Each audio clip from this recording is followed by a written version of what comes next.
Well, I've lived for about, like I said, about 31 years. Just retired from auditing and hotel management in DC.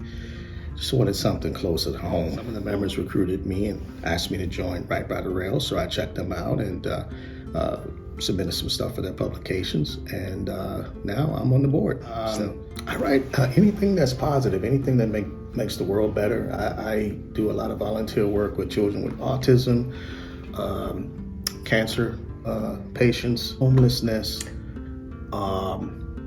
anything that makes the world a better place. I recently did a piece on COVID for a young lady in India, and I'm also a United Nations award-winning poet for my homelessness work. So, like I say, anything that's positive, my fingers are into it. Just want to make the world a better place.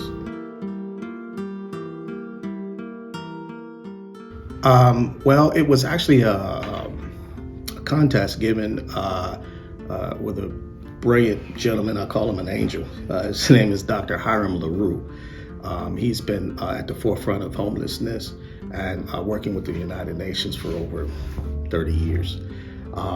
He saw me perform and befriended me, and then ever since I met this man, he's blessed me so much. I've spoken at Montana State, George Washington, Howard University. I like about 10 universities just from association, with this man. So I entered a contest, and it was an international one, and I won first place. So it was just like, wow. And what was amazing about it is I was unhappy at my job in DC because I knew I wanted to be a writer.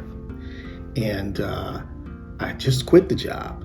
And I'm like, Lord, what am I going to do? And a voice said, I got you, don't worry about it. And I submitted to that contest and I won. So that really established me, being a winner, with the United Nations. It was awesome. People from all over the world. It was like 1,000 people in a Zoom. So you can imagine. And I got to speak with some ambassadors from around the world. It was just wonderful, Unfortunately, the program was canceled, so I think I was the last one to win. But yeah, it was wonderful. And as I said, they do a lot of work for homelessness, farming, agriculture, things of this nature.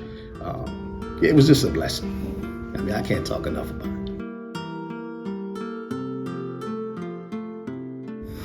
Well, it's changed, but the essence of it is the same, and that is the diversity. Coming from Alexandria, I really didn't expect coming 50 miles out, 40 miles out to find some much rich ethnic cultures. And I was pleasantly surprised when I first got here. And even though it's changed a bit, it's still rich. It's just more groups have added to it. And it's just like a soup, sometimes the more ingredients you add, it tastes better. You know what I mean? So I really enjoy the diversity. I wrote a children's book on JENNIE. When I first moved here from Manassas, I was fascinated to find that there was a school named after an African-American woman, and I just had to do my research. And so upon doing that, and upon walking past it every day, trying to stay healthy, taking a walk, I just fell in love with her mission and her memory. So I had to write a book, and I wrote a children's book on that called Sarita, which is her middle name, Forever the Faithful. So hopefully we get that published soon. But so I would definitely show them that first, and the plaque and the statue and all of that.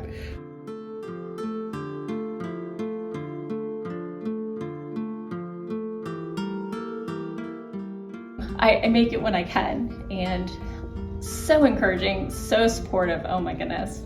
And just, they're amazing cheerleaders. They are, there to help you with critique. And, if you want to publish, they're ready to show you their path and what worked for them, because everyone has their own path to publication. So I'm got one little short story out, but I'm still querying my novel.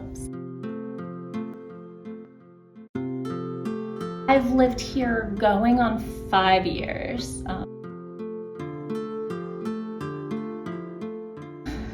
My Manassas story. Well, I'd originally been introduced when I was dating my ex-husband, and then I ended up in Burke, and I was working in DC, or Alexandria, but like inside the Beltway, and the commute was horrendous, and the cost of living, you know, to get a 1-bedroom was atrocious, and I just was looking for something further out, and my sister moved off at 234, and I wanted to be closer to her and her family.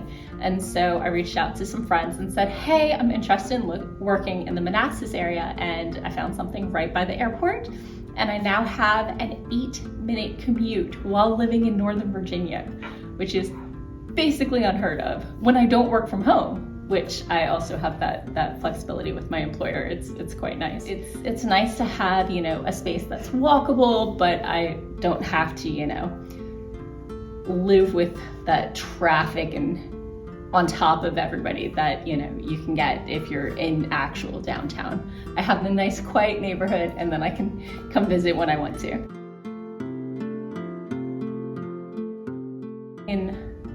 There's a lot of good things I like about Manassas.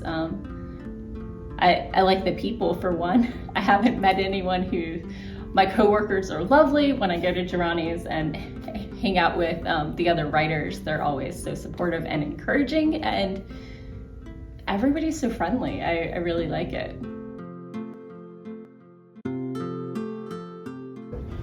The support, we encourage each other, you know.